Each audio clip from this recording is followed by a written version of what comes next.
नमस्कार दोस्तों, India strikes channel पर आपका स्वागत है। तो इस साल के मई के एंड में जुई ली नामक एक व्यक्ति ने एक एड डाली थी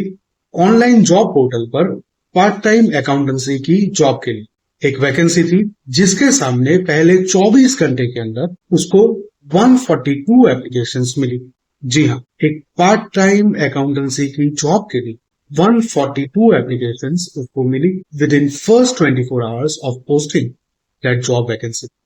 उसमें से उन्होंने 16 लोगों को शॉर्टलिस्ट किया और उनको बुलाया, जिसमें से 15 लोग आए और अल्टीमेटली एक व्यक्ति उस पोस्ट के लिए हायर किया गया। बाकी के जो 141 लोग थे जिन्होंने एप्लीकेशन करी थी वो उसके बाद भी बेरोजगार रह गए। ये जो घटना है ये चाइना में हुई, जहां पर दिन प्रतिदिन अनएम्प्लॉयमेंट, बेरोजगार बढ़ती जा रही है। ये जो पूरा घटनाक्रम है उसके ऊपर से हम अंदाजा लगा सकते हैं कि किस प्रकार से चाइना में एम्प्लॉयमेंट के जो ऑप्शंस हैं वो दिन ब दिन कम होते जा रहे हैं और उसके सामने अप्लाई करने वाले जो लोग हैं उनकी संख्या कितनी ज्यादा है, हम लोग फिर भी इस एग्जाम्पल से सिर्फ अनुमान लगा सकते हैं। तो बात करते हैं डेटा। पिछले साल जून में यानी कि 2023 के जून में चाइना की गवर्नमेंट द्वारा यानी कि सीसीपी यानी कि करप्ट कम्युनिस्ट पार्टी की गवर्नमेंट के द्वारा एक डेटा रिलीज किया गया था अनएम्प्लॉयमेंट मार्केट के रिलेटेड, जहां पर ये बताया गया कि चाइना में जो अनएम्प्लॉयमेंट रेट है वो 21% से भी ज्यादा है, यानी कि हर 5 में से एक व्यक्ति वहां पर बेरोजगार है। इस डेटा के रिलीज होने के बाद वहां पर बहुत सारी प्रतिक्रियाएं हुई और यहां तक कि वहां पर जो शेयर मार्केट है उसमें भी काफी ही उथल पुथल मच गई, जिसके चलते उन लोगों ने बाद में वो डेटा हाइड कर दिया और अल्टीमेटली मैनिपुलेटेड डेटा कुछ महीनों के बाद रिलीज किया, जिसमें यह बताया कि तकरीबन 15% के आसपास 16 से 24 साल के लोगों में अनएम्प्लॉयमेंट देखा गया है।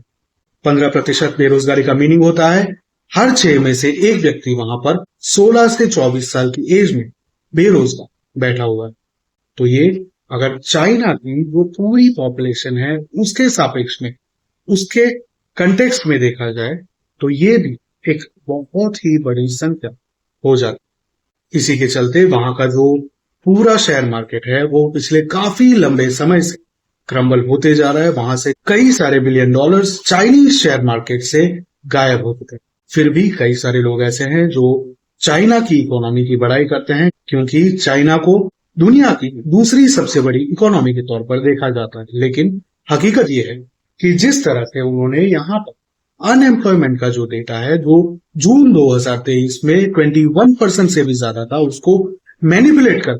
15% के आसपास वो लोग ले आए कुछ ही महीनों के अंदर। उसी प्रकार से उन लोगों की जो इकोनॉमी है वो भी इन्फ्लेटेड है, वो भी जो फिगर्स हैं वो भी बढ़ा चढ़ाकर बताए जा रहे हैं। तो उसी के सामने अब वो जो एक पूरा बबल बनाया गया वो धीरे धीरे बर्स्ट होते जा रहा है, जिसके चलते वहां का जो रियल एस्टेट मार्केट है और कई सारे इन्वेस्टर्स ऐसे हैं जो बड़ी बड़ी कंपनियां हैं वो धीरे धीरे करके डूबती जा रही हैं। यहां तक कि रीसेंट न्यूज ये भी आ रहे हैं, जिसकी पुष्टि हम लोग अभी तक नहीं कर पा रहे हैं, लेकिन न्यूज ये भी आ रही है कि वहां की one of the biggest bank जो थी जियांगशी बैंक, वो भी कोलैप्स करने की कगार पर है, वो भी बैंकरप्ट होने की कगार पर। तो इसी प्रकार से चाइना में धीरे धीरे करके उसकी इकोनॉमी क्रम्बल होती जा रही है और जो भी उन्होंने इन्फ्लेटेड फिगर्स दिखाए थे अपनी इकोनॉमी के, वो भी धीरे धीरे करके वो बबल भी बर्स्ट होते जा रहा है, वो भी एक्सपोज होते जा रहे हैं कि किस तरह से करप्ट कम्युनिस्ट पार्टी ने चाइना का जो रियल सिनेरियो था उसको हाइड करते हुए एक मैनिपुलेटेड डेटा देकर लोगों को ठगने की कोशिश की। तो उसी के चलते वहां से कई सारी कंपनियां रियल टाइम बाहर निकल रही हैं और अन्य कई देशों में जाकर अपने हेडक्वार्टर्स और अन्य जो अपने ऑफिस हैं वो एस्टेब्लिश कर रही हैं, जिसमें से कुछ भारत आई हैं, कुछ साउथ कोरिया जा रही हैं, कुछ इंडोनेशिया मलेशिया जा रही हैं, कुछ मैक्सिको में भी जाकर बस रही हैं और ऐसी कई सारी अन्य जगहों पर बड़े बड़े जो वर्ल्ड प्लेयर्स हैं बिजनेस मार्केट में वो लोग निकल रहे हैं। तो उसी के चलते आने वाले समय में चाइना की जो इकोनॉमी है और वहां का खास करके जो अनएम्प्लॉयमेंट है वो और भी तेजी से बढ़ने वाला है। और इसके ऊपर नहले पे दहला ये है कि इस साल चाइना में 11 मिलियन से ज्यादा बच्चे ग्रेजुएशन कंप्लीट करके कॉलेज से बाहर निकलने वाले हैं। तो जो 15% या एक्चुअल डेटा 21% का अनएम्प्लॉयमेंट रेट बताया जा रहा था वो काफी ही बड़ी मात्रा में बढ़ सकता है, क्योंकि 11 मिलियन अगर आप समझे तो वो हो जाता है तकरीबन 1.1 करोड़। 1 करोड़ 10 लाख से ज्यादा बच्चे इस साल सिर्फ 2024 में कॉलेज से ग्रेजुएट होकर निकलने वाले हैं, और वो भी जॉब मार्केट में एज अ फ्रेशर एंटर होने वाले हैं। तो उसी के चलते वहां पर एम्प्लॉयमेंट के लिए कंपटीशन और भी फियर्स होने वाली है, और भी तनावपूर्ण होने वाली है। इसके सामने कई सारे लोग अगर ये क्वेश्चन करते हैं कि भारत का अनएम्प्लॉयमेंट क्या है, तो भारत का जो अनएम्प्लॉयमेंट डेटा बताया जा रहा है वो तकरीबन 8% के आसपास बताया जा रहा है। यानी कि चाइना ने जो मैनिपुलेटेड डेटा दिया था उससे भी आधा। अगर रियल सिचुएशन की बात करें, रियल चाइनीज अनएम्प्लॉयमेंट रेट की बात करें, तो उससे 1/3 अनएम्प्लॉयमेंट भारत में है, जबकि भारत की और चाइना की जो पॉपुलेशन है वो तकरीबन सेम। अब इसके पीछे कई सारे रीजंस हैं। भारत में जिस तरह से डेवलपमेंट हो रहा है, और साथ ही में भारत में जो लोकल कंज्यूमर मार्केट है वो भी एक अपनी अलग से डिमांड जनरेट करता है। तो उसी के चलते कई सारी कंपनीज भारत में आना इसीलिए पसंद करती हैं क्योंकि उनके जो प्रोडक्ट्स हैं वो भारत में काफी ही आसानी से बिक सकते हैं, काफी ही बड़ी मात्रा में, जिस बल्क में वो लोग प्रोड्यूस करते हैं। लेकिन चाइना में वही सिनेरियो उलट हो जाता है। भले ही वहां की पॉपुलेशन ज्यादा क्यों ना हो, अनएम्प्लॉयमेंट के चलते वहां की इकोनॉमी भी डाउन हो रही है, वहां की जो हाउस होल्ड इनकम है वो भी डाउन हो रही है। तो उसी के चलते जो डिमांड है, जो कंजम्पशन कैपेसिटी है लोगों की, वो भी कम होते जा रही है। तो वो भी कंपनी वहां पर प्रोड्यूस कर रही है, उनको अल्टीमेटली चीजें वहां से बाहर कई सारी अन्य कंट्रीज में एक्सपोर्ट करनी पड़ती हैं, तब जाके वे लोग अपने प्रॉफिट्स निकाल पाते हैं। जबकि अगर वो लोग भारत में आते हैं या फिर इवन मेक्सिको में जाते हैं तो उन जगहों पर उन लोगों को ज्यादा बेनिफिट मिलता है, क्योंकि वहां पर जो लोकल कंजप्शन है वो सप्लाई के सामने बैलेंस करने के लिए सफिशिएंट है। तो उसी के चलते बहुत सारी कंपनीज चाइना से धीरे धीरे करके निकल रही हैं, और उसी के सामने चाइना में नए लोग फ्रेशर्स जॉब मार्केट में एंटर होने वाले हैं, और हर साल ये आंकड़ा जो है वो बढ़ते ही जाएगा। लेकिन जो चाइना में इन्वेस्टमेंट है वो धीरे धीरे कम हो रहा है, क्योंकि वहां के रियल एस्टेट में भी जिन लोगों ने पैसा लगाया था उनका पैसा भी बहुत ही बड़ी मात्रा में डूब गया है, जिसके बारे में हमने आपको बहुत ही रिसेंटली बताया था कि किस तरह से एवरग्रांड नामक वो उनके सबसे बड़ी रियल एस्टेट कंपनी है वो